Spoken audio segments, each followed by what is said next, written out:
We're in Hollywood right now in Los Angeles. Hollywood sound recordings, as you can see there, or recorders.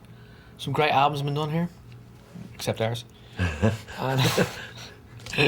and we're doing our third album.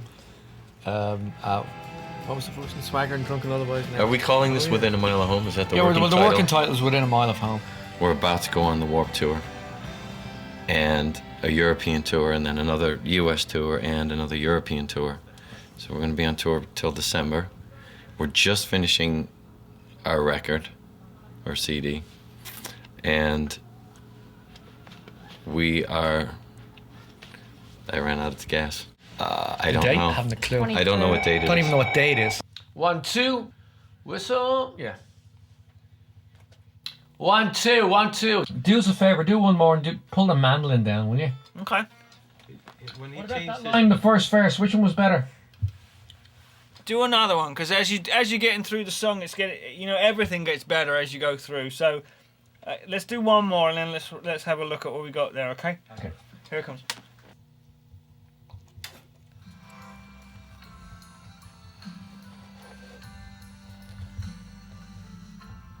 Whistles the wind, blowing my way, sweeping me back here to stay. Well, I was I was born in Dublin in 1961, and grew up in a very poor neighbourhood. It was called Beggar's Bush. It was an old British Army barracks, and so there wasn't a lot of money at all. I mean, my dad pumped like petrol, gas for a living, and we lived in this like tiny little place in a flats in Dublin, and then I met Matt, who.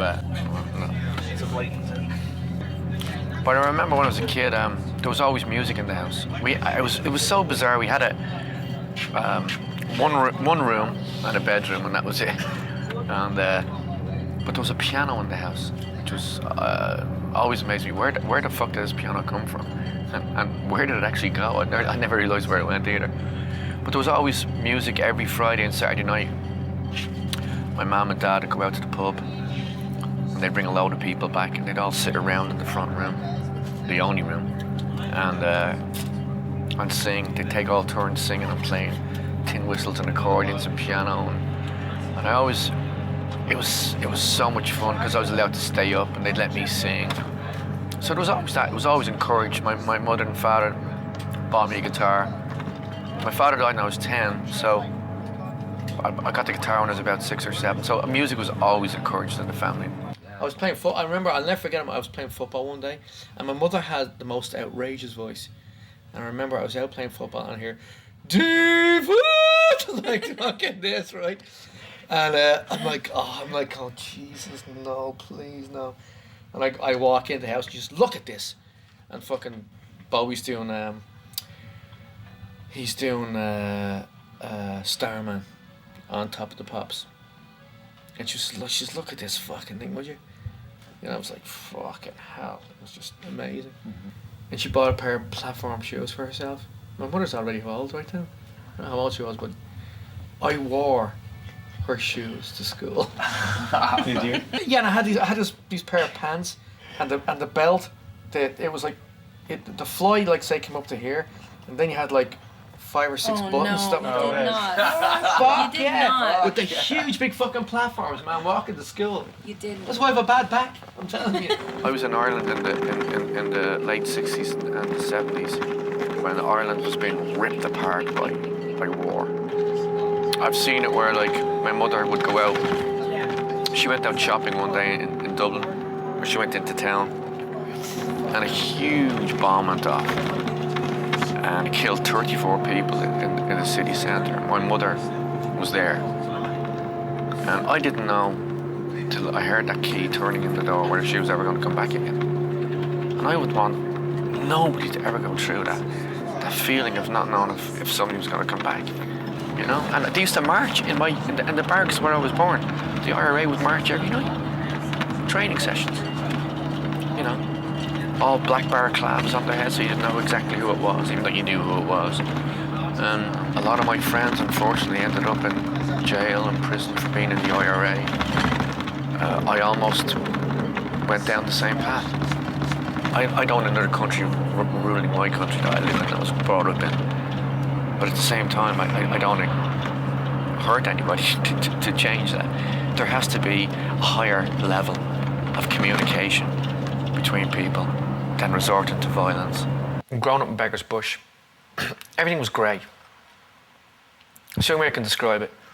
And bands like people like Bowie, you know, T-Rex, Queen, they brought in so much light into the place, you know what I mean? They were so flamboyant and so out there.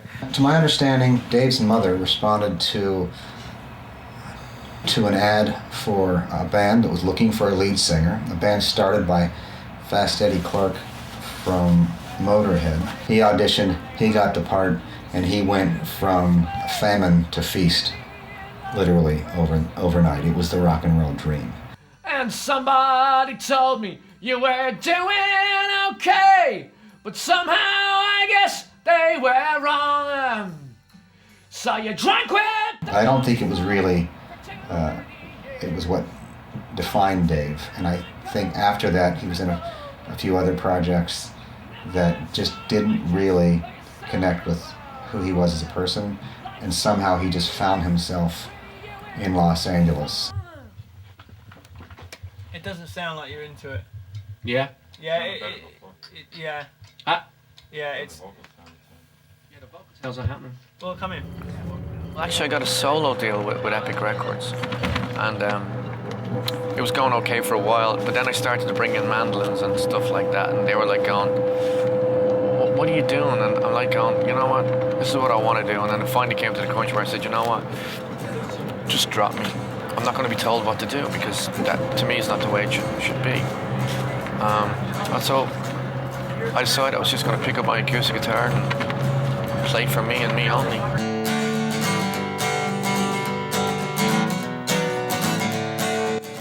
And I took a load of jobs, you know, driving trucks for fashion shows, and working in an office in the daytime, just doing the general paperwork, cleaning clubs, just to keep, you know, to be able to pay the rent at least, you know, and then still do what I wanted to do myself, you know, and have nobody to answer to, you know.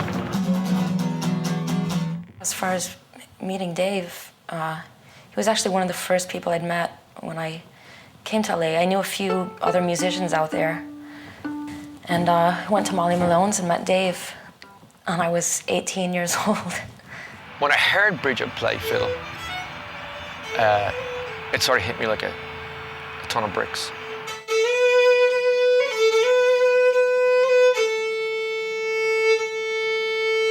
And that's when it started to become more clear that, you know what, this sound, this fiddle and tin whistle and that, maybe I should go back to those early days of the living room with my parents and bring back the natural folk, you know, balladeer, whatever you want to call it. And like, because I physically couldn't go back home, it made more sense that maybe musically I should go back home. Take what I've learned since I've left home, put that into what I learned when I was a child, musically.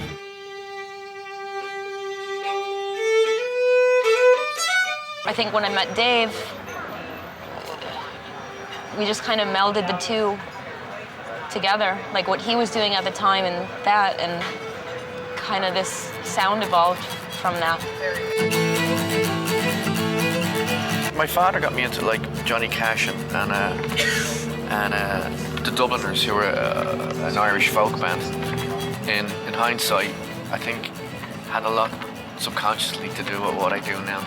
You know, I think it's definitely gone full circle, and it's come back to greet me. I think, you know, it's like, because a lot of our rhythms are very, you know, Johnny Cash, you know, and then to me the lyrics and the vocals and the sound are like, you know, a 21st century Dubliners.